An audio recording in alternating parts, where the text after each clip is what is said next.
This video is sponsored by Full Reptile Collective, brought to you by Dan Hardy. Head over to their website at fullreptile.co.uk where you can find anything from training gear, t-shirts, hoodies, all the way to coffee. For an exclusive 10% off, use Dan Said So at checkout.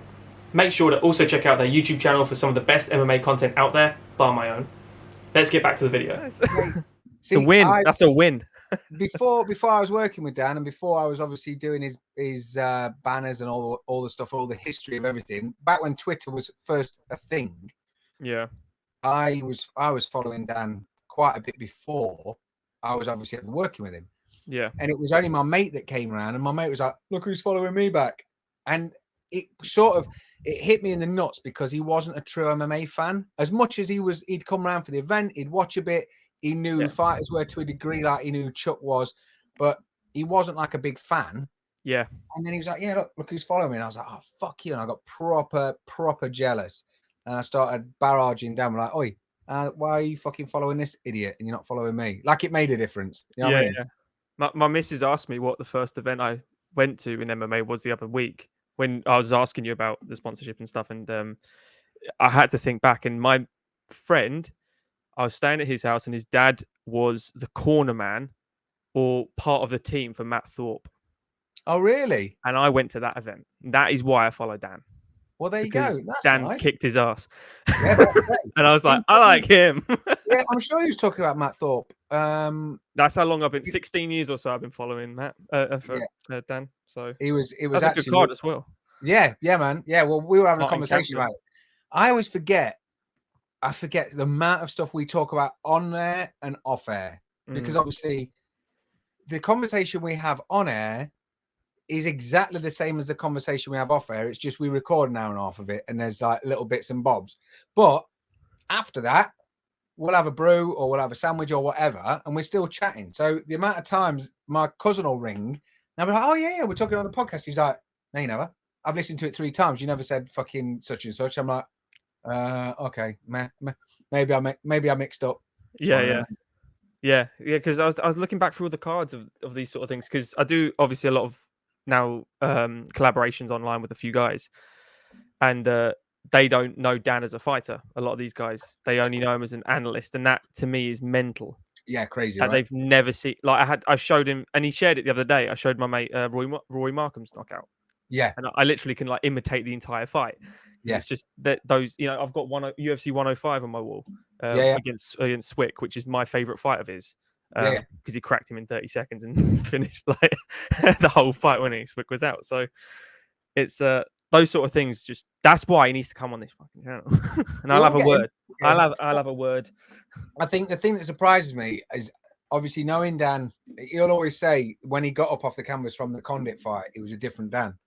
And obviously knowing him and working with him, but being a fan before that, the only thing that I can really put it to is the intensity of the Outlaw. Not necessarily Dan, because he can still be intense, but the intensity of the Outlaw and the not even a character he portrayed, the fact that being the Outlaw and fighting for the title shot and all the rest of it, it was a lot more intense.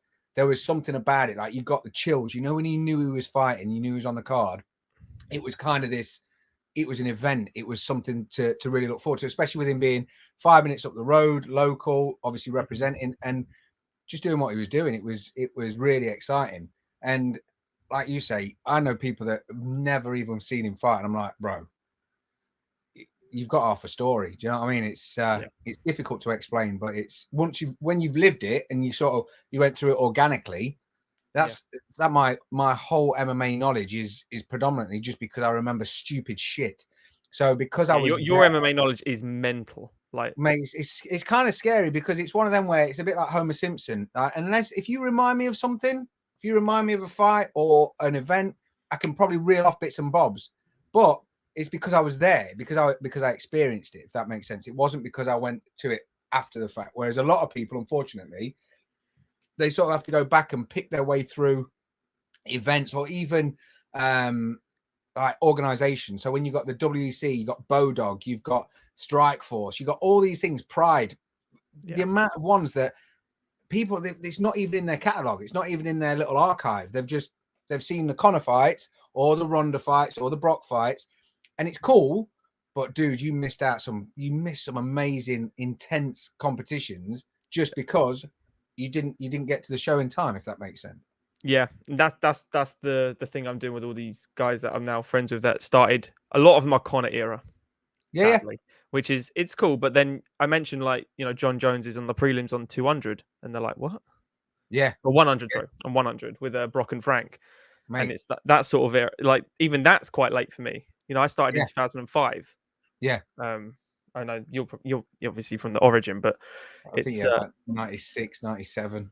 Scary, so just that's I was only born a little bit before that, so 95. So oh, dude, yeah. So it was, a little bit before, or a little bit after, probably round about when you were born, because it was essentially you get clips, you just get clips on a video, or you have a tape that's passed around. So it might have been fine, but it was essentially just cage fighting or bare knuckles. So someone would be like, "I do want to watch some bare knuckles." So it wasn't even consistent, because it was like the UFC. So the website, when I was at Egg, I started there in 2001. So obviously I've been watching it for a few years at that point, probably 97 when I was leaving school. I'd probably get a few tapes and whatnot. So it's probably about that time. And then college was a bit, and then a couple of the lads in college were massively into fighting, mainly boxing.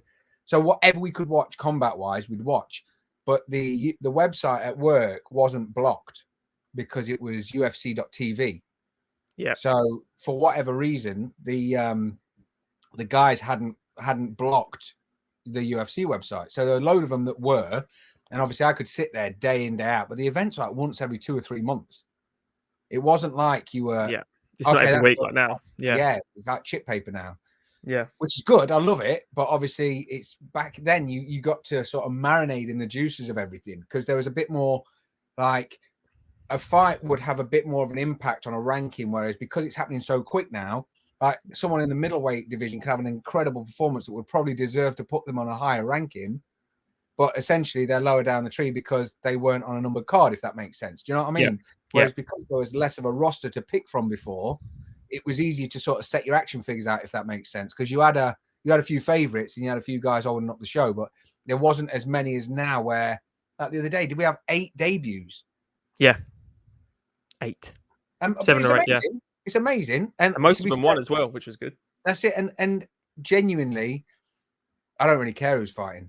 I like a little bit of narrative. I like a little bit of argy-bargy, and I like to see a good scrap. But whoever it is, I'll tune in no matter what. I actually really enjoy those cards, because they're the guys. Also, they're the next. They will be a champ. They will be a champion. One of those is going to be, odds about anyway. Usman started on early prelim on a fight night. Yeah, like people wouldn't tune into his first fight. They probably never saw him knock out Sean Strickland. No, when he was a welterweight. Exactly, and it was one of them where, because he kind of rubbed people the wrong way. As much as he knew how good he was, and other people knew how good he was, he would finish a fight and say, "I wasn't even trying." And unfortunately, the reaction you get to that, and because of social and all the rest of it, there's a big wave that can soon crash after that. So when you come out and you go, "I wasn't even trying," you think, bro, come on, man. Like, as much as that stamped like a good thing to say at the time, I feel it lost fans, because I'm a big fan of him. And I mean, what he did to Masvidal, I love Masvidal.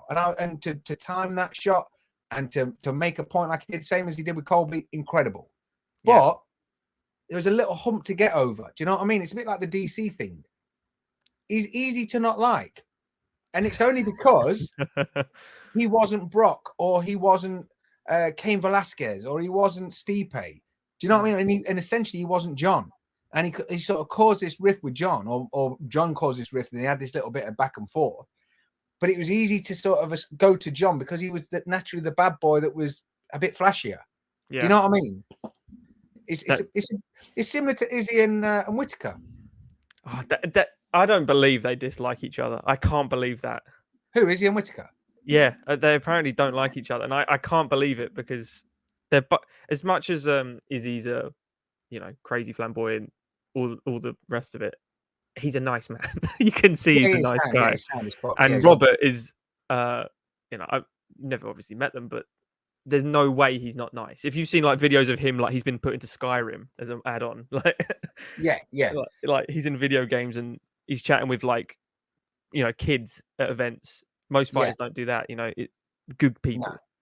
Well, I was talking to Izzy at Santos Jones, so a couple of international fight weeks ago, when we went to Vegas. Yeah, probably 2 years ago.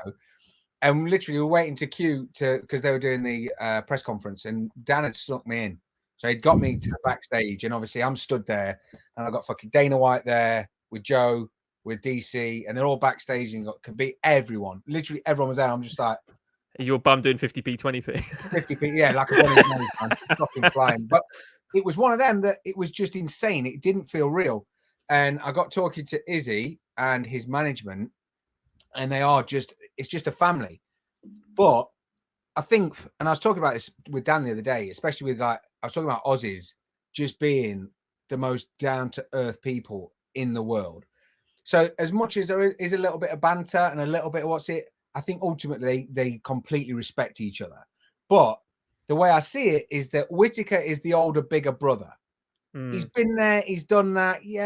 All right. I've ran my mouth, I've done this and that. So I think he respects him and he can appreciate what he's achieved, but he's not going to like him for a few years because anyone's got a sibling or whatever. You go through that stage where you could just fucking tear each other's face off. Ultimately, you got each other's back, but realistically, it's one of them that, he can do this better than you, so that might annoy you. And then Izzy might look at him and think, well, you got your shit together, that might annoy you. Do you know what I mean? I don't think it's a real, true, like, cost check and GSP sort of hatred. Oh, yeah. Do you know what I mean? It's not like anyone in cost check. Yeah. Mate. Yeah. That just sprung into my head because of the fucking. You remember the Ultimate Fighter when? Well, you know the season. It was just kind of gross, but I think can't stand him. No, he's just a sausage, isn't he? He's just a proper tail. But I do think, as much as they are making out they don't like, I think sometimes there's got to be a little bit of grief. Yeah. Just, from sort of, just for a bit of sale. Yeah, man. And obviously you want it to sell because it's completely. It's like the first fight again. It's like the first one didn't count in my sort of opinion. Do you know it's his only loss at middleweight, which is mental to me thinking about it? Even though I scored the second Romero fight as a draw. Okay. Like I thought Whittaker did not do enough to win in that one. Okay. But that's his only loss at middleweight, which to me is mind blowing. He lost to Court McGee and Stephen Thompson, I think, as well. At welterweight. If you remember, Court McGee's beat Robert Whittaker. That's a good one having your record. But mate, that's like Clay Guida beating Pettis. No. Yeah. Do you know what I mean? Yeah. Pettis I can't believe Clay Guida's still fighting. This is I love him to bits. So he's been going for like 25 years. Yeah. Mate, he's insane. Does he still live on like an Indian reservation in an RV? Yeah, I think so. And he's same haircut. He hasn't aged a day. No. He looked good against Mark Madsen as well. Was it Mark Madsen? Yeah, you can only tell he's getting older because his brother's getting a bit fatter. You judge him by someone else, yeah. Yeah, you have to take it off him. But I don't know. I think Bobby Knuckles, he's just solid. He's just a solid.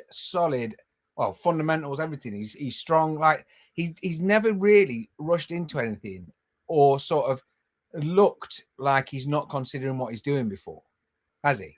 He's always been that solid, and it is that DC sort of grind. It's that solid fundamentals, and it doesn't necessarily bring him fans at the end of it because he doesn't run his mouth. He doesn't talk a lot of shit. And as much as Australia follow him like fucking Wano, and he's a superstar and a hero, and I'm not discounting his credit, I just think it's more disappointing for him that he's not got all the accolades that he deserves. Yeah. Do you know what I mean? Like, there's been 10 middleweight champs. Is that all? Yeah, something like that. Can't be many defensive then. I think Anderson must have run the show for too long. Yeah. Anderson defended for 10. And before that, I think it was the most. Was it only 10? Not 12. Yeah, I thought he did 10. He did 10, and I thought that Mighty Mouse broke him, didn't he? That's what I'm thinking. How many did Mighty Mouse broke the record, didn't he? I'm thinking, how many did he have? Yeah. Well, I think, don't quote me, because like I say, I'm a fool. But I think that Anderson held it with 10 or maybe more. The next closest was Franklin with 3. And Izzy's now, this is Izzy's 3rd. Or has he got 3? And Weidman got 3 as well, didn't he? Weidman got 3, yeah, because they're all Brazilians. He got Brazilians, yeah. Yeah. But if you think about it, you've got like Dave Monet, Bustamante, and then he left for Pride. Bisping won. And then it was Evan Tanner, Rich Franklin then to... And so, look, that was all in the first little bit. So Dave Monet, Bustamante, Evan Tanner, and Rich Franklin. So that's all old schools. That's four. So that's like nearly a third of the champs sort of washed out the window. Anderson Silva's flying the flag forever, loses it to Weidman, then Weidman to Rockhold to Bisping to GSP fucked off, Whittaker beat Romero, interim. For the first one, when GSP fucked off. And then, so realistically, he stands amongst a few fucking men that have achieved what you can achieve in the middleweight division. Yeah. So I'm kind of glad that it happened that way, because if Whittaker had put on a fucking show, an incredible performance the first time, Izzy's just got that. He's just got that magic. He's just got that sort of mesmerizing way of fighting that you just can't help but fall in love with. So it's a perfect word, isn't it? Magic. Yeah, I think it is. Honestly, he's... Hold on. Let me put this on airplane mode. There you go. Yeah, he is. He's magic, man. The thing is, you don't see him do many silly things because he's normally comfortable and confident in his surroundings. It was only when you see him against people like Jan, who is bigger, stronger, heavier, and there was a few little bits that you sort of went, hold on, maybe you are human, which I think that's the big thing for me. It's just because we've seen that there's a way to sort of slow him down or like just slow his attack a little bit, because whatever he's in the driving seat, whatever he's choosing what he wants to do, it seems you're at the worst. It's dangerous. Yeah. Whereas Rob Whittaker, he just, all he needs to do is just exactly what he has done always. And the last time he just sort of ran out there and just, I don't know, just sort of... He said his ego got the better of him a little bit, which makes sense, doesn't it? Yeah, if he did it again against Till, he just runs straight out there. First loss in middleweight, gets knocked out, goes against Till, runs into an elbow. Yeah. And Till, I got a lot of opinions about Darren Till. Most of them are good, but most of them are he got bloody rushed very quickly, and he should have been fighting, more competitively for a lot longer before he got into it. Because he's not as good as he thinks anyway. Like that's, he's just not. But like he's like a Strickland level to me. That's like middle of the road, because he beat Gastelum without getting touched. Yeah, and he was competitive against Rob, but I think that was a stylistic matchup. Like he was competitive. I don't think he was competitive at all against Brunson. He landed like two clean shots. I was disappointed when it seemed like he was completely changing the pace, and then sort of wouldn't say he gave up, but it just like it seemed too easy for him to be submitted. Like it looked like it got broken, didn't it? A little bit. Yeah, it looked like he was winning, and then all of a sudden just gone. And I was like, do you think he looked in good shape for that fight? Because I know the picture when he slumped over makes him look a bit out of shape, but I thought he looked okay. But... Yeah, I mean, I'd say to make weight at any point, to make weight for these fights, you've got to be in pretty fucking good shape. But it's the difference between hungry, absolutely on point, killing yourself daily in shape and on weight, and knowing what to do to get there. And I think, unfortunately, and this isn't not just Darren Till, there's a lot of people, and it's easy for me to say because I'm not a fighter or I don't have to worry about fucking training. When you achieve something, or when you get to a big stage like the UFC and you start to make traction and get a bit of recognition and all the rest of it, you start receiving distractions. And naturally distractions happen. And the problem is the same as anything. If someone makes your life easy at work, you don't try as hard. Always. Some people do. I know I don't. So it's one of them where I think with Darren, because he is such a charismatic dude and he's got a wicked story, he can fight to back it up. He's a funny guy. He had a lot of things that from his debut to then when he was fighting Brunson and other people, his world just went fucking wide open. I mean, he was fighting for a title, and it's one of them that you think, and I'm not saying that anything should have been done any different, but you wonder to think what would happen if it was a little bit slower. Do you know what I mean? Because obviously fighter pay is a big thing at the minute. And I'm not saying that we pay people less, but the problem is there's a double-edged sword. Once you start making that, then some people, it can change their life so they can leave being a fireman or whatever and then concentrate on fighting full time. And other people, it just means that they can just fucking, I don't know, everyone's got a different character, and some people just like splurging or just fucking getting distracted with other stuff. And it's kind of, that's the bit that you sort of miss, because if they were as hungry the whole time, or if their focus was the same, would it have been a different outcome? Do you know what I mean? Yeah, absolutely. Yeah, there's so many different kinds of fighters in that sense. You've got people like Amanda Nunes, looked hungry the entire time she's winning, keeps dominating. Valentina, no doubt she's making decent money. McGregor, obviously showing he's still hungry. He wants to come back. He's making Israel ridiculous money. You know, the first thing he bought, didn't he, when he won the title, was that McLaren and Pig Orange. Not? Yeah, exactly. And then you got Derek Lewis, prize fighter. He keeps coming back because he's hungry. He wants that pay. He's like, I just fight for money. I don't. If the going gets tough for him, he will give up. But he knows that sort of money, while it's there, he's making it. Exactly. So he's getting it as quickly and as often as that cowboy. He's just stacking bills.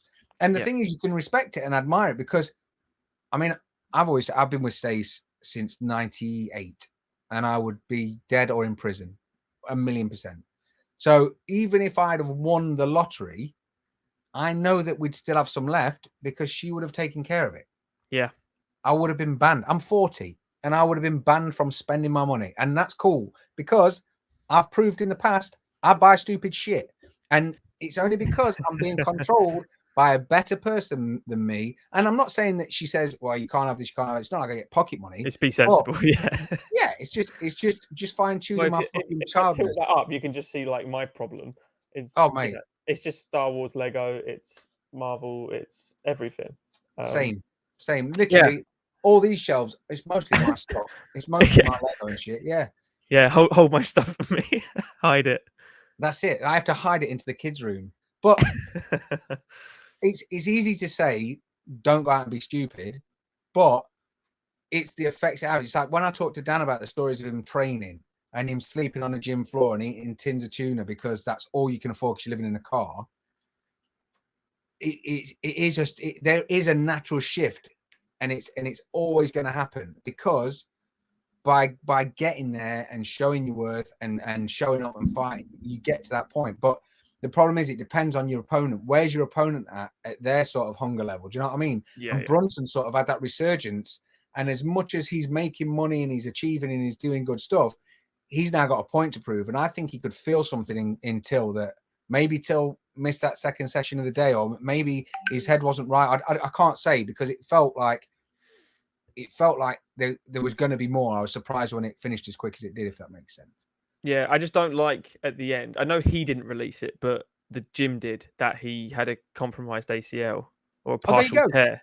Like he had a partial tear, but I don't like that got released after it, because it's an excuse now. Yes, he didn't release it, but it's like, well, if I won, I won with a partial ACL. Look what I could do. I lost. It's because I had a partial. You know what I mean? There's always. It rubs me the wrong way a little bit. It's difficult because, I mean, I was making dinner the other day and nearly chopped my thumb off. I heard your thing. You sliced like a pepperoni sized. Yeah, it's fucking ridiculous, right? So the thing is, no one judges me for that. I could have had a day off work. I could have had a week off. I could have had an excuse to not have to walk the dogs or whatever. But the problem is, when these athletes are getting to the point where they're at now, which is, say, I don't know what Darren Till is, 30 something, 33, 34. No. He's like 27, 28. 28. Okay, yeah. 27, 28. He's had a tough my age. Yeah. So the amount of damage he's taken on every element of his body, it only takes one little one to develop a niggle or to develop a hairline fracture or a crack. So the majority of people always fight injured. And it's kind of got to that. It's almost like a badge. It's like a medal that they wear to say, well, I did it. I wasn't 100%, but I still won. But it's like, it's okay to say. Do you know what I mean? I know it sounds like an excuse sometimes, but the problem is, most people are probably nursing something. That's why it's really difficult to put ankle straps on or knee straps, because you're highlighting the point that's vulnerable. And it's kind of, again, it's a really tricky one to do, because ultimately, if you ever achieve anything and you're not 100%, the main thing that you're gloating about is the fact that you still managed to do it. Yeah. But in the MMA world, if you say, "Oh yeah, well, I lost, but I had an injury," you're like, "Oh, fuck you, pussy." You fucking. Well, I just think pull out. If it's that bad, it's gonna cause you to you know you're so compromised. Like, I get if it's like a little tweak here and there, or you're always injured. Yeah, I know. To not pull out is as much of a medal as to say, as to not say that you had an injury. And I think it's difficult because the problem is you got people like Henry Cejudo that would probably say, I don't know, those type of people, the cringy type of people that I can't always find genuine. I only use Henry Cejudo as an example because I've never met him. I love Henry Cejudo. Really? Yeah, because he rubs everyone the wrong way, and I know it's not real. He just cringes the shit out of me because the thing is, you can be a better bad guy than that. You just bought the wrong book from Amazon. Like, don't go for the first one. Research it a little bit. But he knows it's shit. That's why it's brilliant. He knows it's crap. Look, he's convinced you. He's convinced me that he's really terrible at that character. Even I don't know. It might. Do you think Colby's is all real? Like, oh, I know that's completely fake because the lads met him, and the lads met him when he fought Robbie, and they said he was the nicest guy. Everyone has said that it's because he was going to get cut, wasn't he? So he started slagging off Brazilians after the RDA fight. But it's like Chael Sonnen. When Chael Sonnen did that, I remember watching Chael and falling asleep, and then I can remember going on a YouTube run of watching every single one of Chael Sonnen's press conferences, his question and answer sessions, everything, because I was just mesmerized by everything he was saying. And he was the original. He was, well, not the original Conor, because there's plenty of trash talk before that, but he was the one that sort of polarized it for me, because he took himself from being such a mid-level fighter that is essentially a wrestler that, as much as it's exciting, sometimes your non-analyst brain gets involved and says, you just want to see someone get their head fucking spun off. Do you know what I mean? If you've watched 10 fights and they've all been decisions, you want something that's just going to get your blood going a little bit, because dominating and wrestling and all the rest of it is super impressive and really hard to do. But when you've had a few beers and you want entertainment, it's not necessarily the thing that you're getting. Do you know what I mean? Yeah, put Chael Sonnen's voice in John Fitch.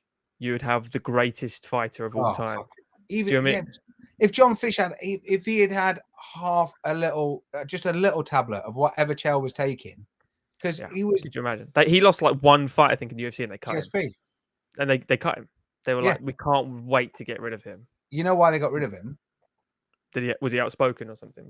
He wouldn't give them his rights to the UFC. I think it was EA MMA at the time or something like that. It was one of the games. One of the games, really? Yeah. Similar times when Schaub went, or just Schaub went a bit after that, because Schaub went at the beginning when it was the Reebok thing, and he said he wouldn't.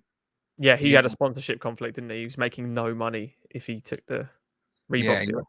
Well, he reckons he was one of the highest paid athletes, and I knew his management company, and I knew what he made on a banner. I can remember he said something once. He said something like he made 80 grand on a banner or something like that, and I was like, okay.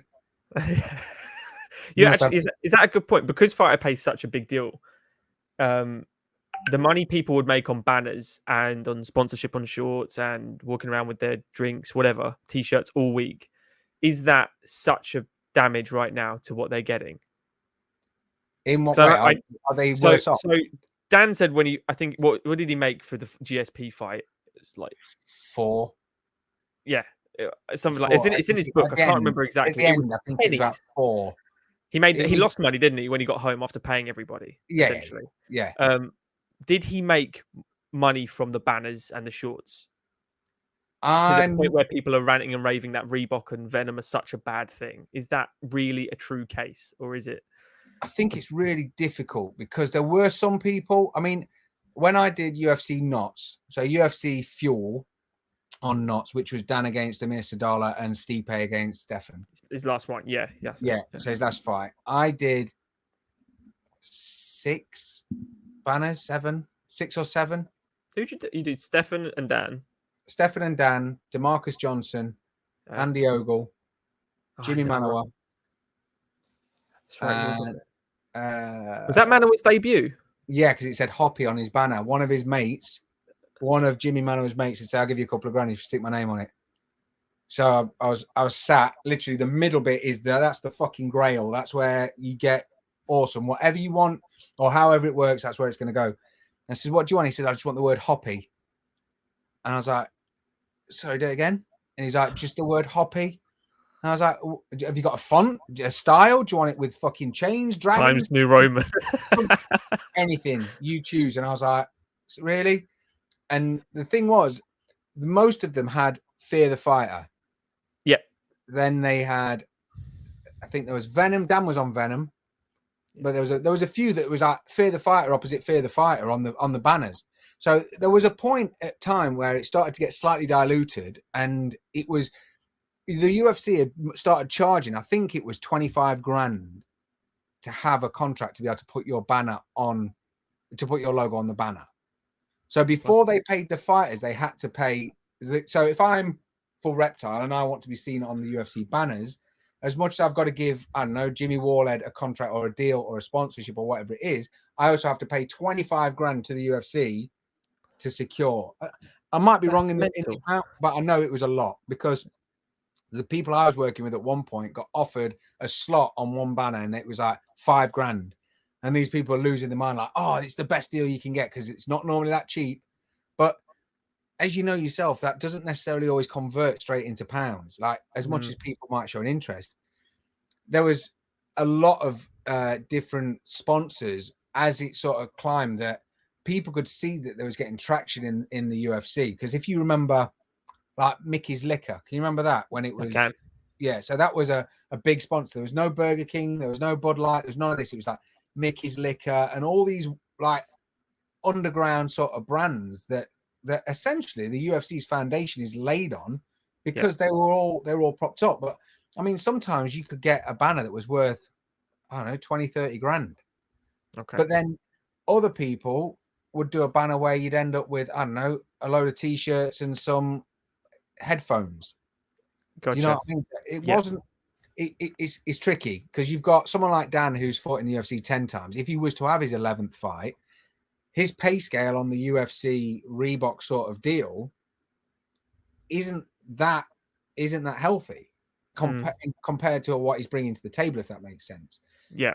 So it was difficult. I mean, I just think I like the individuality of having someone in a walkout shirt or showing a little bit of their character, a little bit of them, rather than walking out in pajamas. It's just, I don't know, like, I mean, I don't know what Reebok was like at your school, but if there was a choice of stuff against, I don't know, let's say we went into your school hall and there was a table with Adidas, a table with Nike, a table with Reebok, any of the top brands, Puma, whatever, I think Reebok would be the least popular table. Probably. It was at our school. And I mean, I'm going back to fucking, 97? Yeah, but throughout generations, it has been the lower of the par. It's like getting a feeler, anything feeler, that kind of. Theodora. What the Theodora, fuck? exactly. Yeah, it was always one of those ones, the tier 3. Yeah. I mean, when I was growing up, there was Reebok, Pump, Hexlite, Graphite, all that sort of stuff. And it was big. And the basketball, it was really big. But then it just got smashed out the water. And people weren't that interested in it because they started doing Reebok Step and stuff like that. And they sort of went after the mum market and forgot about the cool kids. So I don't know. I didn't really ever invest in any of the Reebok stuff because as a designer as well, I know to be able to get something that is cool, but also generic and available for the right amount of size for each person, it's really fucking hard, man. To get like Nurmagomedov here, but also to get Till here, it's a really fucking difficult thing to style that out. Yeah. So I respect what they did, but it just got a bit stale a bit quick, and then Venom's come along and they've not really changed. They've just put a few like literally done the same thing. Yeah, it's just they've just put Venom on it. Yeah. I thought it would be. They used to do some really cool looking stuff. Their gloves as well were really cool, mate. Like they were like the Hayabusa, just a little bit different. Yeah, and they've just done nothing. It also from designing background, it's like you could do so much with this. Like you could still have a generic, but you got put the Brazilian flag on it, but they're like, no, it has to be yellow shorts. Yeah. They wouldn't even give Paddy Pimblett orange shorts for his fucking debut. It made me so angry. That's literally that's him. or in shorts. It's yeah. It just it seems like the rules they kind of restrict themselves. Yeah, I mean, for no it's reason. and it's getting more and more uniformed because I mean, if obviously he's up against it at the minute with the whole fighter pay thing, it would be an easy option. It would be a really easy option to go, all right, bring the banners back. You make yourself some fucking money. Because at the minute, let's say you're getting, I don't know, 10 grand for a banner or whatever it is for the Reebok or Venom or whatever. If they're not going to get the right sponsors, or if the floor has dropped out of it, which it generally was doing at the end of the time that we were making banners, it might not work the best. But at least he said to that kid, yeah, you stay up all night, see how you fucking feel in the morning. Do you know what I mean? Because then they just hang themselves. But I think the individuality it gave it, that made the tribe more exclusive. So when you were pulling up to an event and you'd see someone in like a Benson Henderson in a dethrone top, or Jose Aldo in his samurai dethrone top, or you got like the tap out walkouts before tap out was shit. You had like you would walk to an event and you could pick out your tribe a mile off. Whereas I don't think there's that many people that wear the Reebok stuff to the show, do they? To me, it's. I hate the term casual and hardcore. I really do. But it's people that walk around. There was a Reebok shop in London near Farringdon where I used to work. Yeah. And people went in and they had like a tiny little corner of UFC section. And people would just pick out and you could get your own name printed on it. And they would do that. And it was like 120 quid. Really? To get a jacket I'd have Norton down the side and then Lewis somewhere shoved in the middle. And I was like, I don't wear a hat that says UFC. Because people would think I'm a dick walking around, and that's literally the only reason. I would love to have UFC stuff, but I don't have. I have one UFC t-shirt, and it's from UFC 79 Nemesis, Liddell Silva, because my mum got married on that card, and they filmed it on a camcorder. I weren't invited. You got the t-shirt, but they brought me back the t-shirt. They brought me back signed stuff from Evan Tanner. They brought me back GSP Mac Hughes 3, that one. So I got my mum's got a picture of GSP, and my stepdad's super jealous. So this was all for you while they were off getting married, and they're like, "Oh, yeah, we got you a couple of bits." Yeah, exactly, because my stepdad was big into it back then as well. So that's good.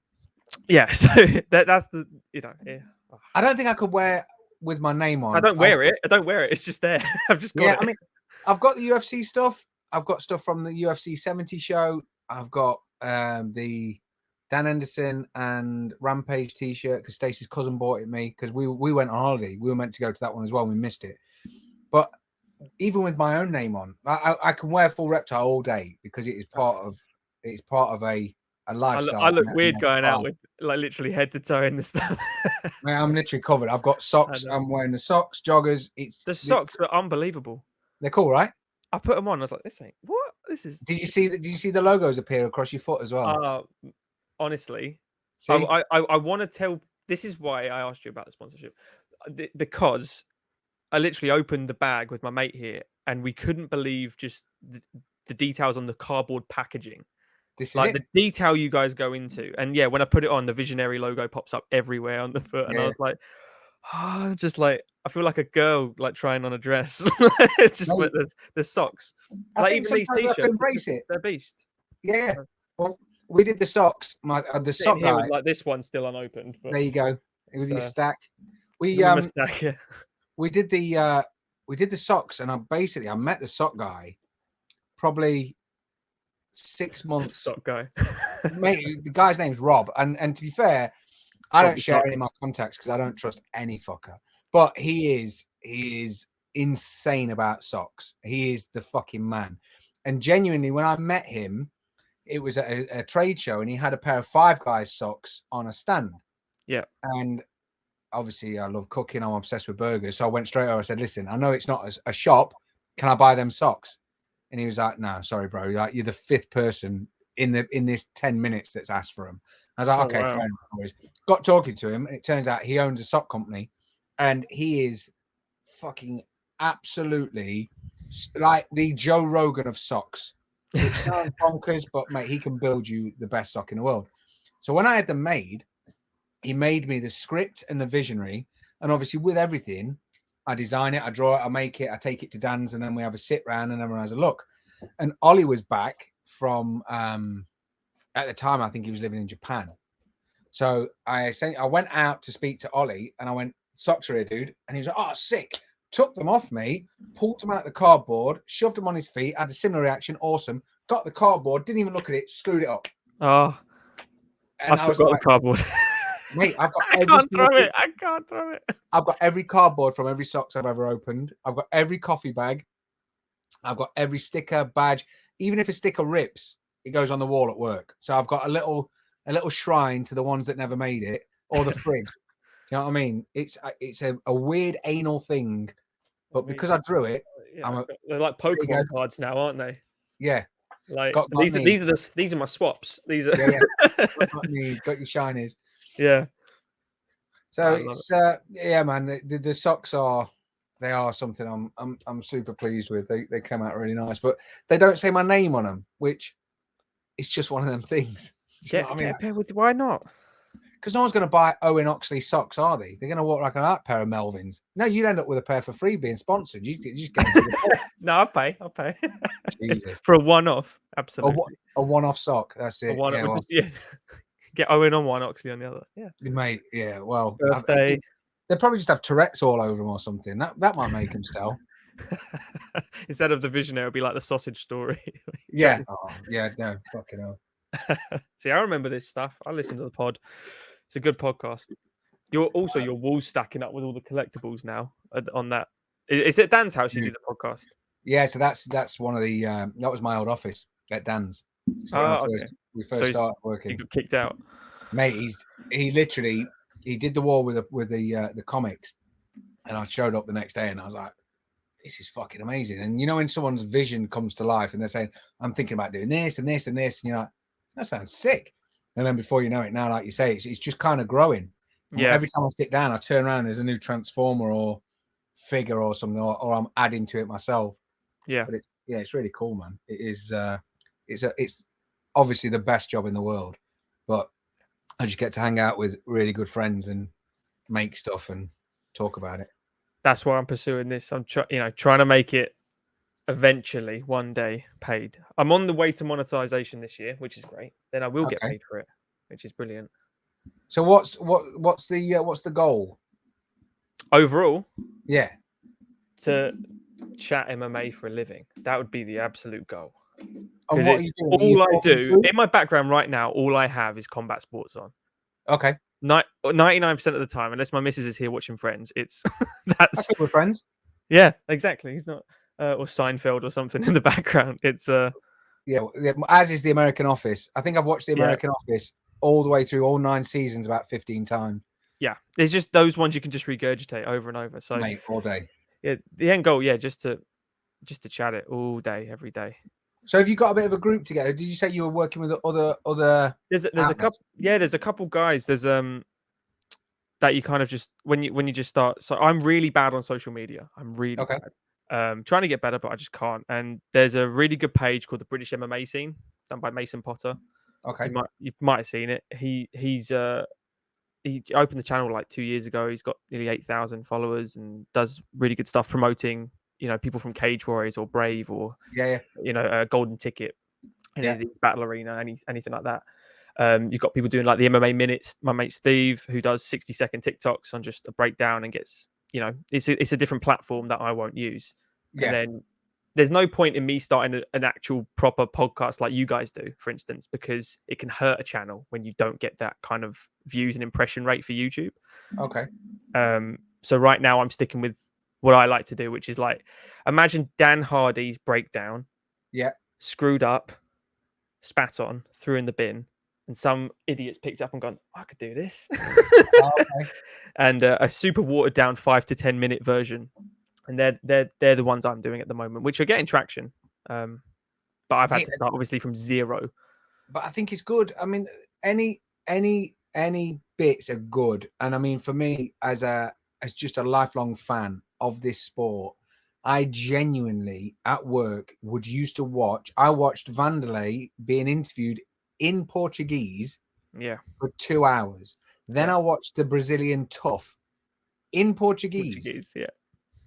Honestly, the amount of shit that I've watched just to consume MMA, and obviously because now things are getting more bite-sized and because they're getting more regular, it's like I've got my go-to. I mean, I am so unbelievably fortunate to have probably the best analyst in the world that I work with, that I don't really look out for anything else or anyone else because I've got it there at any point. If I've got a question, I'm normally with Dan. I can just ask him.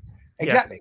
But there are a few people at the same time that with those short punchy bits, when I'm outside having a cheeky beer or I'm sat in bed and it's like, when you've got that half an hour, I've got a few people that I flick through. So I think the short little sharp bits that you can pick up and just sort of get through is you're just listening to a different opinion. And the majority of times, the majority of times with people like the Izzy and the Whittaker, it's not an aggressive standpoint where, sometimes like if you talk to anyone about football, they are diehard. You are insulting their firstborn, their mum, their fucking nan's godmother. You're insulting every fucker if you would mention something that's the wrong color. Like I know a guy, my sister's fella at the minute, right? Massive Liverpool fan. Massive Liverpool fan, right? Which is cool, whatever. I'm not into football, I don't care. But he is a massive, massive fan. And she went to buy him a shirt the other day, and it was like a sky blue. Beautiful shirt. Fred Perry. Fucking absolutely stunning shirt. Wouldn't wear it because it's the wrong color, because it's associated with Man City.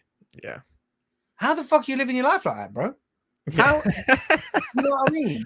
Yeah. Oh shit, I can't wear shoes anymore because Robert Whittaker wears shoes. Fuck. It's like, it blows my mind. Like we're involved in fight sport and there's no violence, and then you've got these people where it means so much to them. Whereas I feel the MMA world is a lot of times where you can either sway someone or just it's always a conversation. Do you know what I mean? So like with the Moreno thing the other day, me and Dan were talking about it, and I was convinced that Moreno was robbed. Robbed? Yeah. I think robbed is very harsh. Massively robbed. He was absolutely running away with it. He was like really?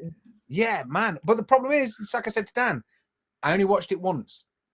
So as much as I was convinced, it wouldn't be hard for me to watch it again and just watch Davison and be like, do you know what? I did that for the exact same reason. I made a video on it. I scored it live. I scored it for Moreno 3-2. Okay. I watched it again. I scored it a draw. Watched it again. I scored it a draw.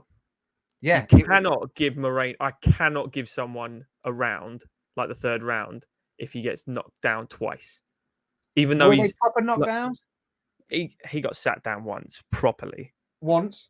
Yeah, but that you got sat down. But did he fight his ass off? Did he give up? Did he give his back? Did he turn and run? I can't give you the round for that because if me and you had a fight for 4 minutes and I'm tipper-tappering you, but not really damaging you, I'm just being active. And then in that final minute, I clip you with a heavy shot and then have the rest of that minute. But are you being caught? Are you being caught at the time when you're tippy-tapping me? Are you showing incredible defense and head movement? Because that's going on the score. So as much as you're attacking and it's absolutely, but I just couldn't give it to that.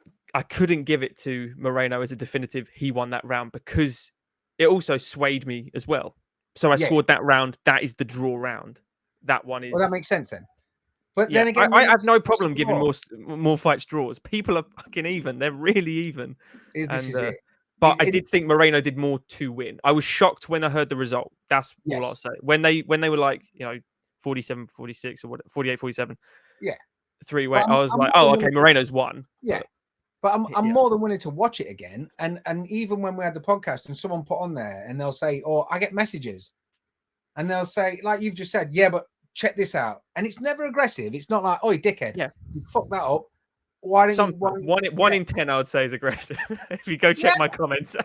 I get the odd one, but I mean, normally I can normally call them down because the amount of people that come at me hot, it's just a lot of it. What I have to appreciate is there is a level of frustration and jealousy.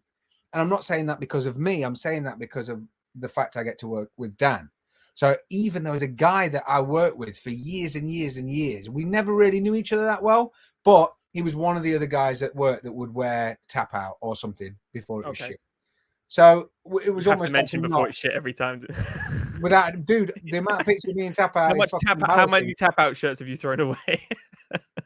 I probably had 60. 60. Easy. Did you ever get to go to where Dan said, you just go to the warehouse and just take? No. No, because I never went to America before. I went to New York with Stace in 2006. No, we got married 2005, 2006. Yes, 2006. I went to New York, and that's the first time I've ever been to America. And then Dan took me to Vegas, which was fucking incredible. So I've never been before. So I used to have to import everything, which was wicked until I got caught with fucking taxes and shit that I wasn't expecting. That got me in the fucking good books. But it was essentially we'd see each other and it's like an Eddie Stobart nod. Do you know what I mean? It's like we know, but we never really spoke a lot. And he once saw me in town and was like kind of frustrated, aggressive, like, how the fuck do you get to do that? I know way more about it than you. I've watched all these, and I was like, whoa, it's just a circumstance. We get on really well. I can draw some pictures. I know a bit about clothes, so I'm like whatever it takes to put all this shit together. But essentially, me and Dad are friends. Yeah. So, and without me blowing smoke up his arse, he's a great friend that will do anything to help his friends out. So, whatever we can make stuff work, it's good. Like this guy might have come along and not fit. He might have been better than me, but it was the aggressive frustration that I saw that made me realize with a number of people when I'm talking to them online or I'll be explaining something that I get a bit of shit or whatever. I mean, I'm sure Dan's fucking deleting some of them and shielding me from like the really abusive shit. But at the same time, whenever they've sort of come at me, I've just had a chat with them. And the majority of people will cool down pretty quick because it's just opinions. It's just, we're all just people.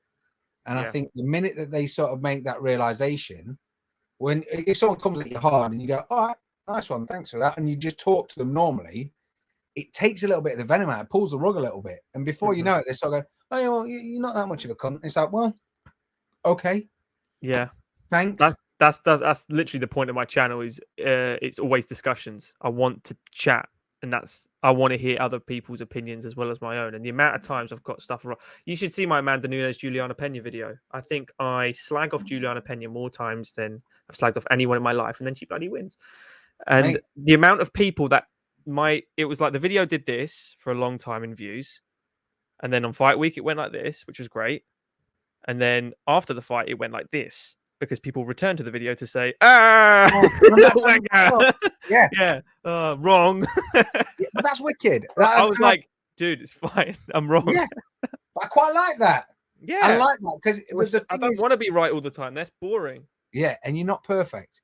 But the majority of things within MMA, especially, is when you'll speak to someone and they'll go, "Have you thought about this?" And you're like, "It could be the most obscure shit or whatever it is," but it's fascinating because. If I used to be the biggest Matt Hughes fan just because of Bravo. So when we had Bravo in the UK back in the early 2000s, the events, they started putting stuff on. It was like around the Chuck Randy era. Mm-hmm. So there was a lot of old replayed events or whatever. And at that point, you've got Matt Hughes dominating Frank Trigg and just being a savage. Everybody. Dominate everybody. Yeah, he fucked everyone up. Like when Hoist came back and Frank. Oh, that's just a joke fight, isn't it? That one. Yeah, it's awful.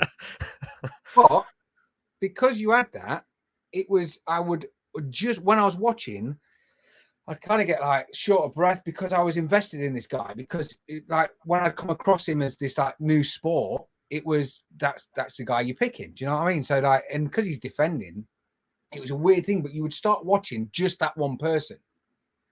Do you know what I mean? You wouldn't necessarily watch the other person. You're just concentrating on your fight. And that's why I think sometimes you got to watch it a couple of times. Yeah. But it's interesting how you can just get so focused on one thing that it's like, look at Rose knocking who's out with their Wei Lee.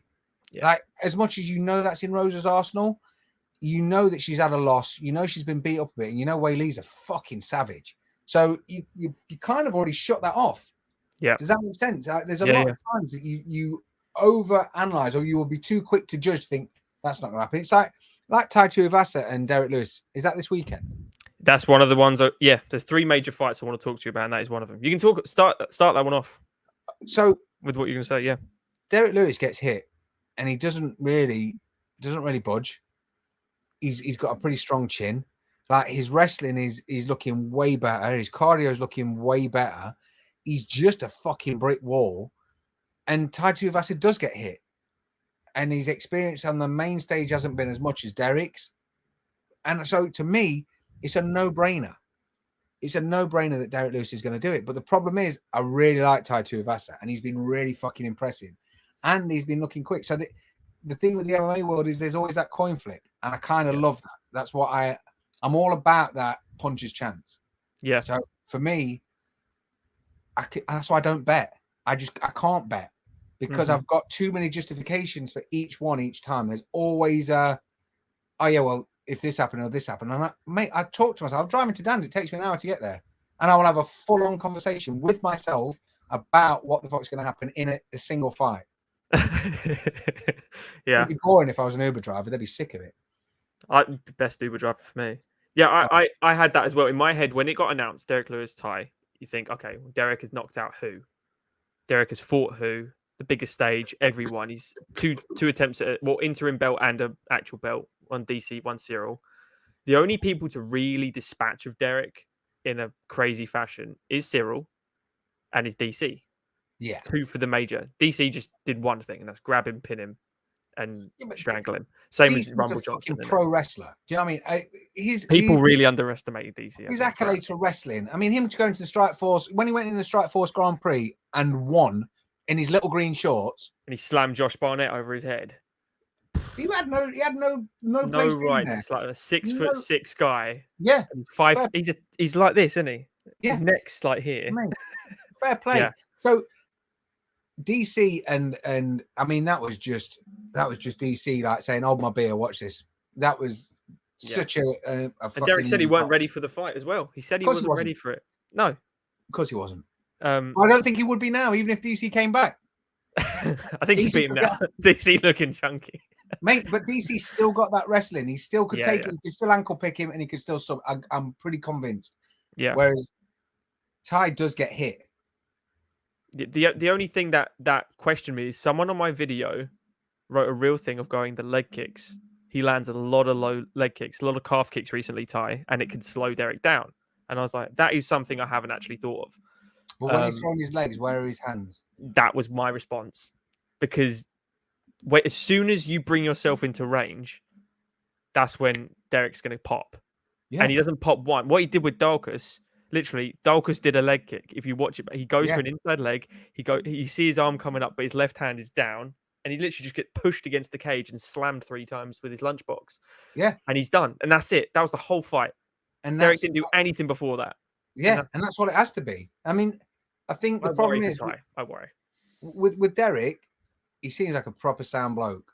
And he seems like he's had a troubled past. And he seems like this is where he's making his living now. And he's going to walk off into the sunset and be happy. And I'm cool about that. But he's also that type of person that doesn't like being hurt. I don't think he needs to get into mind games. He doesn't need to slag people off. He doesn't need to be Conor McGregor. He doesn't need to have a fast man because he is a witty guy. He's fucking super funny. Yeah. But it's in a more relaxed state. It's a more passive kind of thing.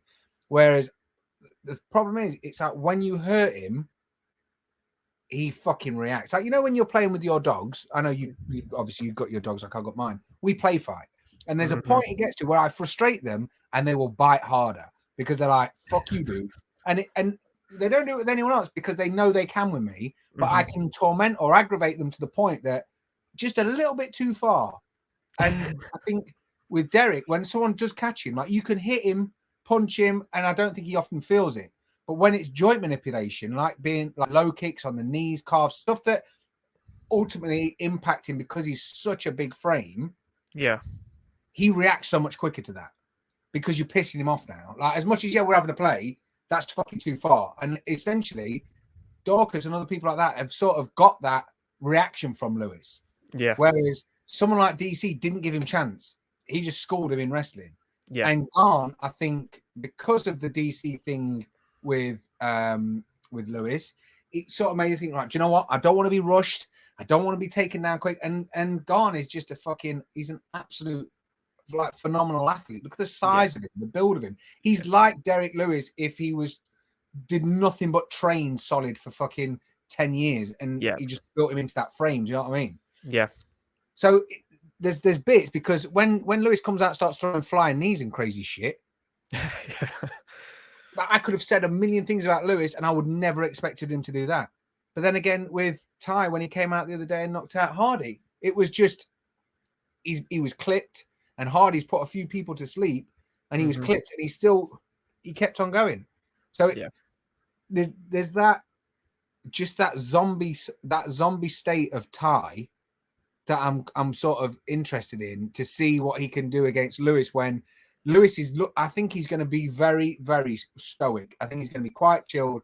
He's going to pick some shots, because I think Ty's going to be a bit like a Jack Russell coming at him, and I think he's just ultimately just going to wait until one catches him a bit sore, and I think he's going to fucking unleash. Yeah, is the way I see it. But I wouldn't be surprised if Ty subs him. I don't see a sub coming at all, because even Olynyk, remember him just pinning Derek down in a headlock, and Derek was like, I was thinking about tapping because I just couldn't be bothered. Like, I was bored. It was getting bored. He didn't know what to do. But the thing is, that's it. If it was if it's a knee bar, some things like. Can Ty do any of that? I don't think Ty knows any of that. I wouldn't be surprised, man. I wouldn't be surprised. Who mounted him? Who mounted Ty, and Ty couldn't get up? Oh, it weren't Orlovsky. It was the fight before Orlovsky. Yeah, or after Orlovsky. It was the first of the 3 loss streak, wasn't it? Yeah, it makes you feel a bit short of breath. But that's it. You look at who's dominated him in that area. This is what I'm saying. He lost to Spivak. It could have been. Yeah. I just wouldn't be surprised, though. I wouldn't be surprised if that's all he's been doing, and all of a sudden he's got a fucking DOS. I know it sounds insane, but there's that chance. It's that keeps me plugged in. Yeah. Okay, so you've got Derek for that one, same as me. I can't see any other way, to be honest, mate. I wouldn't be surprised, but then I'm just I can never, head and heart, even head and heart, I still really like Derek. I love fucking Ty, and I'd love to see Ty being a champ. I'd love to see Ty Derek, and then be like, well, give me the fucking back, because just his character. Yeah.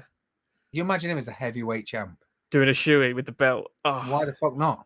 Why not? Awesome. It's gross, but yeah, it's gross. It is. The third, that's the co-main. The co-main is ranked 3 and 4, Cannonier and Brunson, finally going. It's been rescheduled, I think, twice, because I did this video about 3 months ago on my channel. Yeah. And I kept forgetting about it. People telling me, "Are you going to do one for that?" And I was like, "I swear I've done one." A while ago, yeah, I watched it back and I was like, "Well, everything I say is still relevant. Like, my opinion hasn't changed. Everything, I couldn't think of anything extra to write in it, so I was like, there's no point doing another one. It's fine." But for me, Cannonier beating Gastelum out, I call him the ultimate plodder. Yeah. Literally, just no lateral movement, no darting in and out. It's just stand with that heavy base. Like, you can tell he was a heavyweight.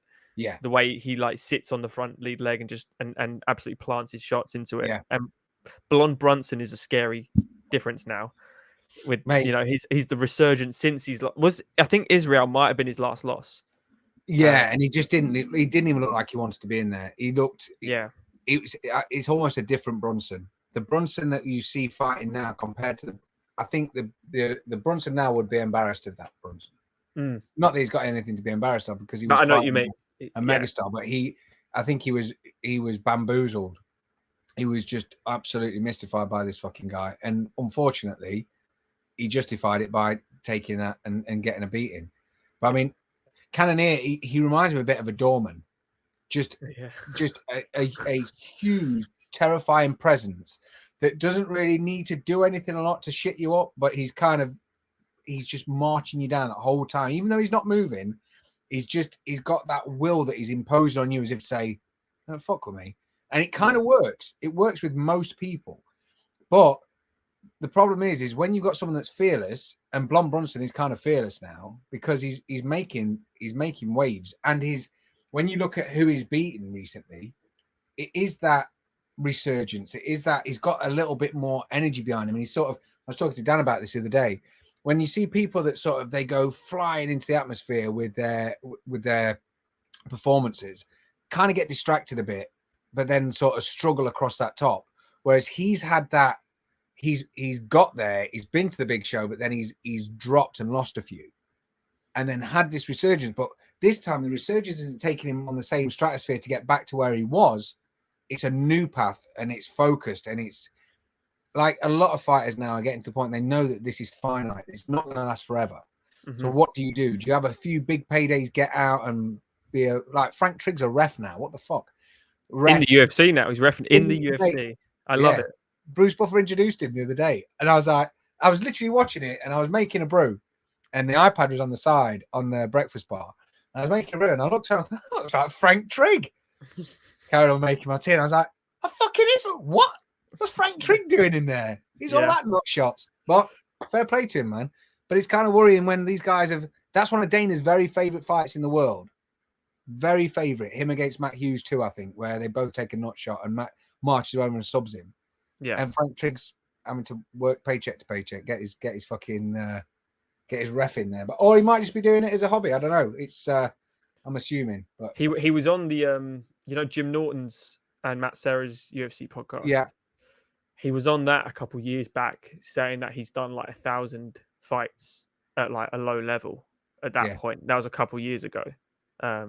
So I can only imagine he's probably doubled that since. You think of all the events like Goddard goes to, or Mark Smith at Cage Warriors, and I see him all the Cage Warriors events I go to, and then I go to them all, and then he's there, and then the next week he's in the UFC across the world. Yeah, it's just doing it. Yeah, it's these guys don't stop, do they? He might have just been doing it for such a long time, man. I don't know. He had a fight. Didn't he have a fight with Bruce Buffer in a lift? You ever heard that story? Yeah, I heard it on the UFC short with Bruce saying it. Yeah, what the fuck? Imagine Bruce Buffer and Frank Trigg in an elevator, fist fight, knocking the shit out of each other.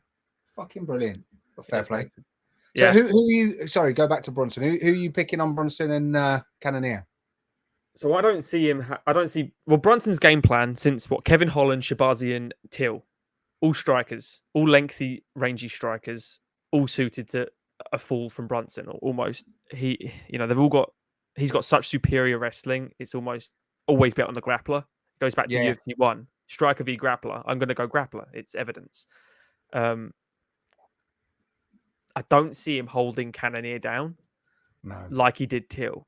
And that worries me because when Till did get up in that fourth round, he clipped Brunson and Brunson panicked. You see his legs go to jelly, and he's not a bad striker, but he's not a good striker for me, like in the division.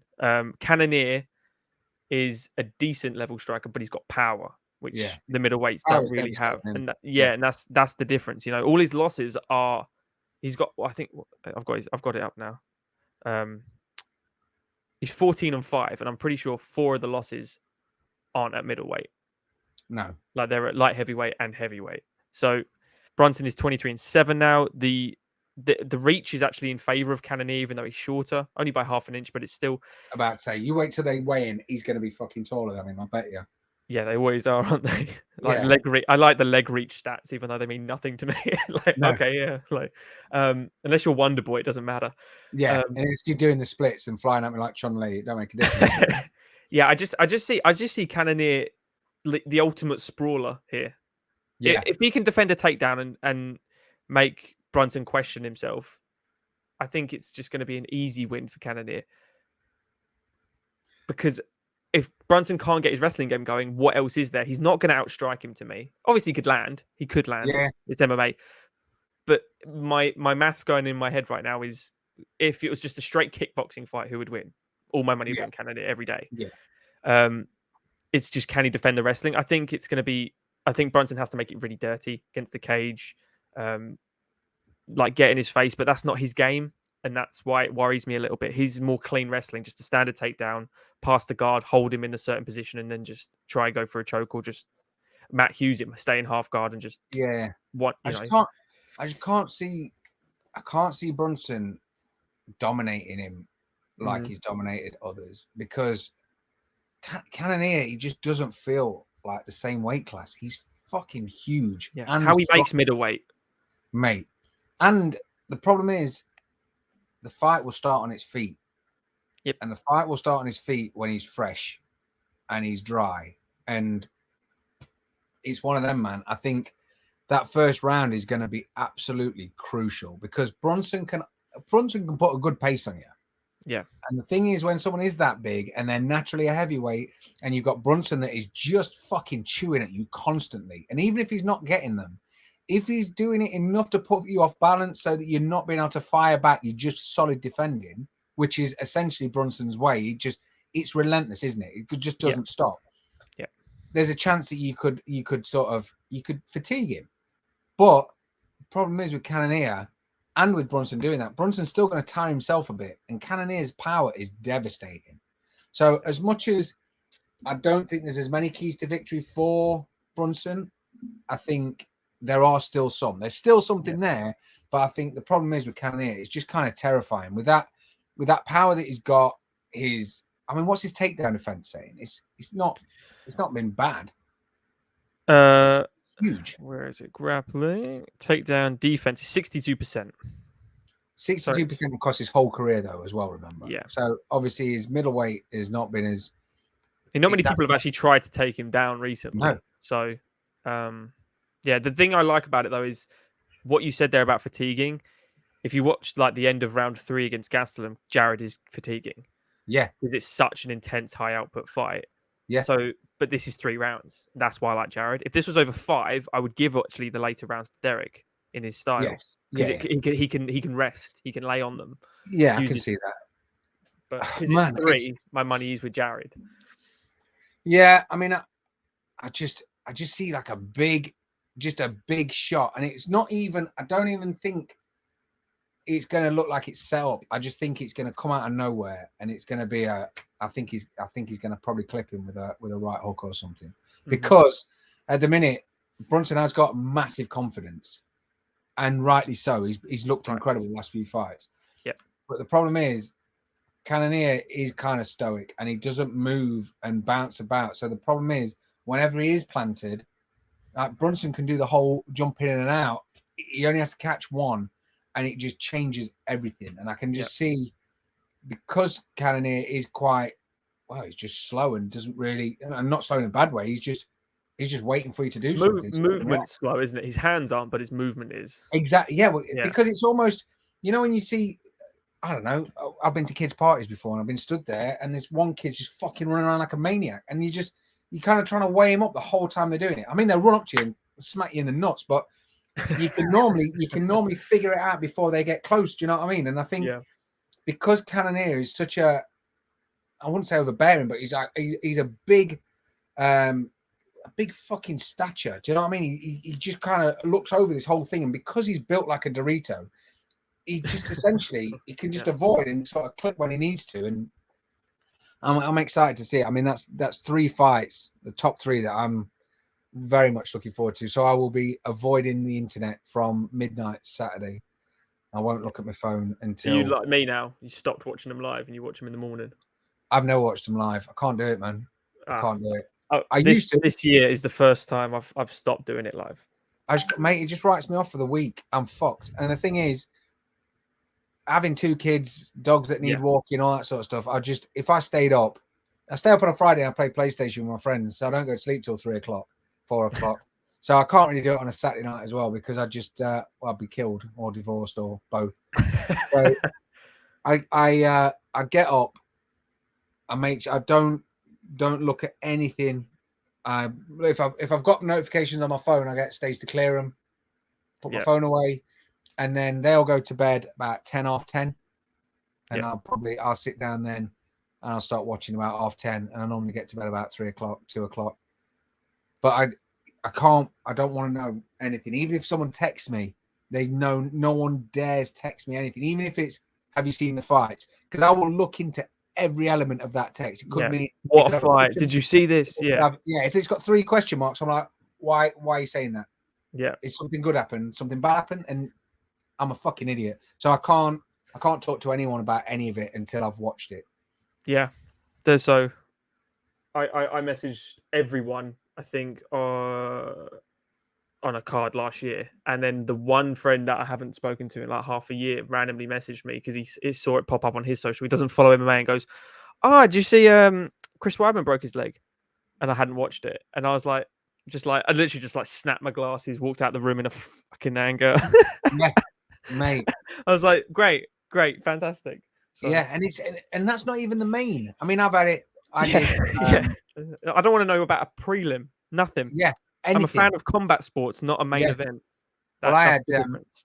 You know, when Fedor fought in Strikeforce just before it went over to and before Scott sold it. Yeah, so I had given, my mate had come round, so me and China had sat, and I think we'd taken the dogs for a walk, and he was like, "Oh fuck, have you got Strikeforce?" And I was like, "Yeah, it's on the side, just grab it." So he gets his stick, drags it across so he can take it home. He said, "When are you watching it?" And I was like, "Oh, a bit later, mate." And this was when the kids were little, so I was watching it a bit earlier. But whatever reason, I ended up at my in-laws, and we'd stayed a bit longer than we were expecting. And I literally got a text off him going, and this was like hours after I should have watched it, but I still hadn't spoken to him. And he goes, "Fucking hell, can you believe it? I thought it was going to be the first time he was beaten in like 20 years." And I was like, "What?" And obviously it's when he'd beat, I can't remember the guy's name. Big dude, got done for domestic violence in Strikeforce. What the fuck's his name? See, they're the things I don't know, is when people get like, mate. Hang on. Fedor. It was not Fedora. Not Fedora, no. He was it Brett Johns? That's not the Welsh guy. Brett Rogers. That's Brett the only Rogers. Brett I know. Was it Brett Rogers? Yeah. Probably. Was Brett Rogers heavyweight, right? In Strikeforce? Yeah. Yes. Brett. Yeah, that's the only Brett I think I've ever known is Brett Rogers. Yeah. Other than Brett Rogers. Yeah, and he rushed him and he clipped him, and I was like, and so he was buzzing because he thought that Fedor was going to lose, because obviously that's the interest in it. When someone's got an unbeaten record, all you want to do is see him fucking lose. And so, like, honestly, he was devastated because he knew how much it meant to me. Yeah. And even if he listened to this now, he'd be like, "Oh, you prick, you fucking showed me up." But it's one of them things that it's spurring such a thing that I can't talk to anyone about. I don't want to know. I struggle. Even when I see people and they're like, "Oh, man," and I'm like, "No, please don't tell me." No, 100% the same. Yeah, too important. Which leaves us with the final fight, though, dude. Go on. Which is Izzy and Robert 2. Go on. Okay. Who have you got? The blueprint. So my video is all about the blueprint, because that's all we know is how to beat Izzy. Anyone striking with him, unless you're Alex Pereira, doesn't really have much of a chance. In just a straight kickboxing fight. Yeah. You got to change it up a little bit, which I thought in the first fight, Robert's kind of style of striking did, because he's got like pure MMA striking. He implements elbows a lot better, cuts angles. He doesn't necessarily just go head on, which is exactly what he did in that fight. Yeah. Which is why it was such a big shock. But the blueprint that Jan has, I said, is a great blueprint. The only difference is Jan had 35, 40 pounds on him. And he's from a grappling background rather than a boxing background. Even though he knocks people out, he's not from that background. So Israel gave up such an advantage, like all his advantages at middleweight. He had to give so many advantages to Jan in order for him just to grind out that kind of grueling 3-2 decision. And even then, at the end, Israel looked fresh.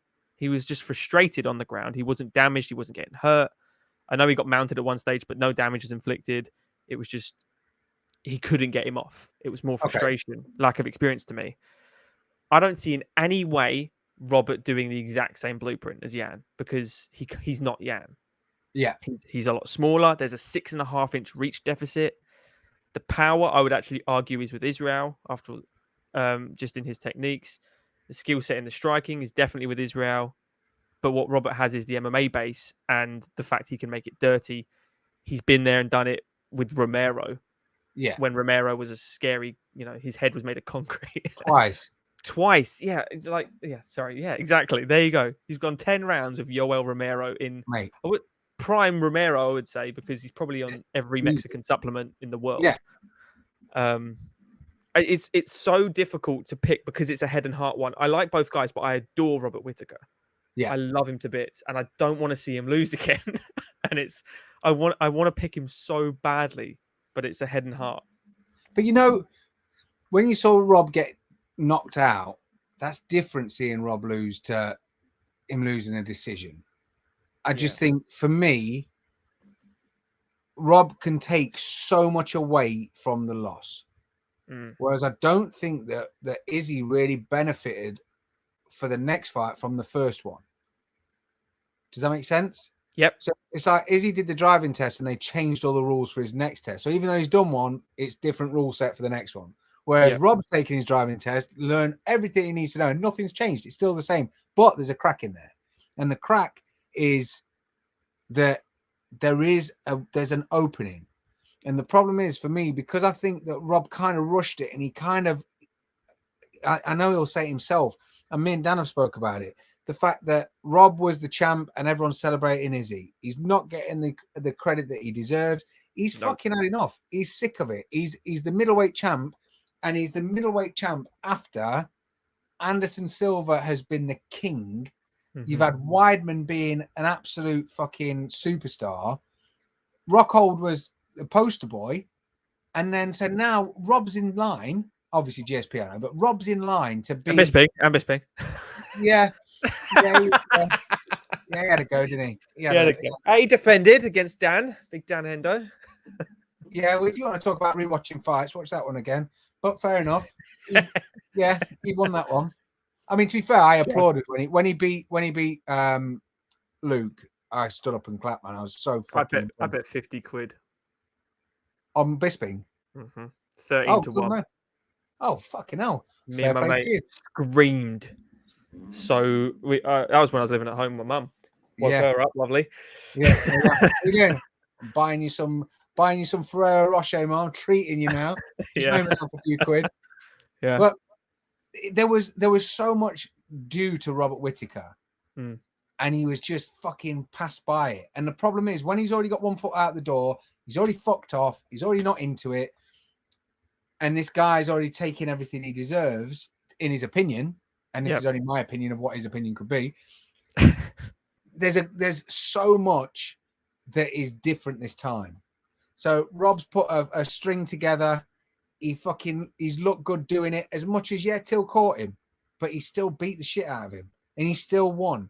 Do you know what I mean? So it's making it dirty and getting gritty that Rob, he doesn't need to rush him, but he needs to get hold of him. And I don't know exactly how he does that, but Rob's got a way. Rob knows how to do it, and he's been against devastating strikers in the past.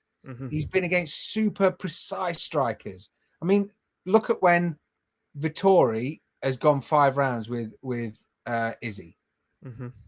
I don't think Vettori goes 5 rounds with Rob. I think Rob beats him. Yeah. And I know, as we know, MMA maths don't work, so you can't just fucking ping it across. But Rob's just got to be patient. He's got 5 rounds. And the thing is, as much as he can get Izzy's timing, he can see things coming, he's just not got to rush. And I know sometimes that's easier said than done, but it makes it a way more exciting competitive fight. Because for me, genuinely, if that was Rob's best performance and Izzy made him look fucking like he did, and we knew that we were going to get that again, no one would care. Because it's just it's a fucking open and shut case. The fact that Jan managed to get hold of Izzy and show everyone that he's human, even if he is 40 pounds heavier, it just shaves a little bit of mystique off it, just a tiny little bit. Because as much as, and this again, no disrespect to Jan, but he's not John Jones. No. Yeah, so you think of what that would have looked like now, Israel v. John Jones. It would have been over like the Gustafsson 2 fight, just pin it down, smash him to bits. John would have just, all right. Yeah, and he would have fought a big brother. Literally. But the thing with Rob is, I don't think you can discount his striking. You can't discount his work rate. And he's a tough motherfucker, and he's got a point to prove. But I don't think the point outweighs the goal. I don't think he's trying to prove a point, and he's gonna get restless, and he's gonna try and rush. But I think he's just gonna fucking grind himself a groove into the floor and just fucking put Izzy through it. I think is his plan, because he knows what to expect more so than he did the first time, even though Izzy's going to get better. Whereas I don't think Izzy's going to know exactly what to expect from Rob, because he beat him and he looked like a cartoon character doing it. Yeah. Which works perfectly for the narrative. For the style, Bennett looks fucking amazing. But I think it's going to be a different Rob. I genuinely think it's going to be a different Rob. And I think as soon as you see him come out the tunnel, you're going to be able to tell. You're going to be able to see it in his eyes, his or his. I think it's going to be a very much one that you can call on the day. Yeah, I like that. I wouldn't be surprised. That was an Owen Oxley war room nonsense. No, just a nonsense bollocks. Yeah, they often come out. There's a few of them. That's perfect. I agree with you. Pretty much everything you said.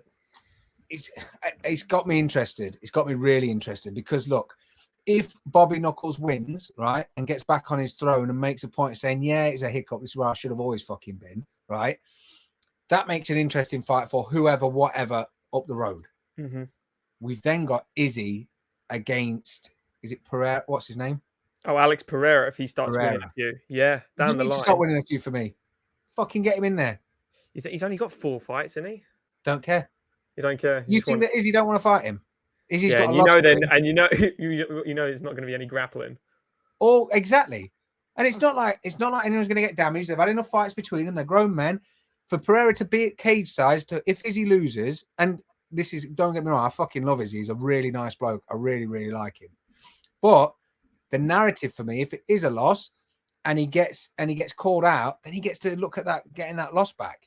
Mm-hmm. Do you know what I mean? And what would you rather do? Would you rather let Pereira get his feet in under the table and learn a few tricks and understand MMA a bit better, or would you take your chances now where you can use what you know in that world a bit more than him? Yeah, no, I get you. That's actually a point as well. I think Robert's not looking to get the belt back. I think he's looking to avenge his loss. I think he's actually, you know what I mean? When people are going, I'm trying to get the belt. He's got the belt. He's in my way. I'll deal with him. I think he's like, I just want to fucking fight Izzy. That's it. Yeah. I've never heard good things.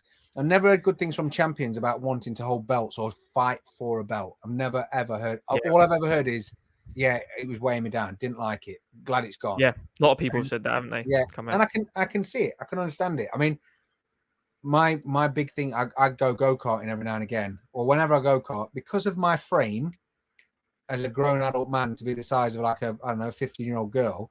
I seem to have the right weight ratio for go-karts.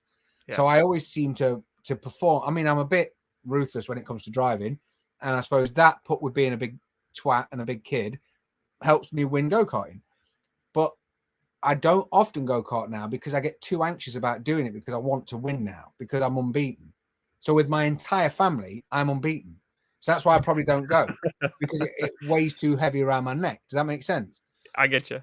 And obviously that's such an insignificant thing in compared to someone's career of being a prize fighter and holding this belt.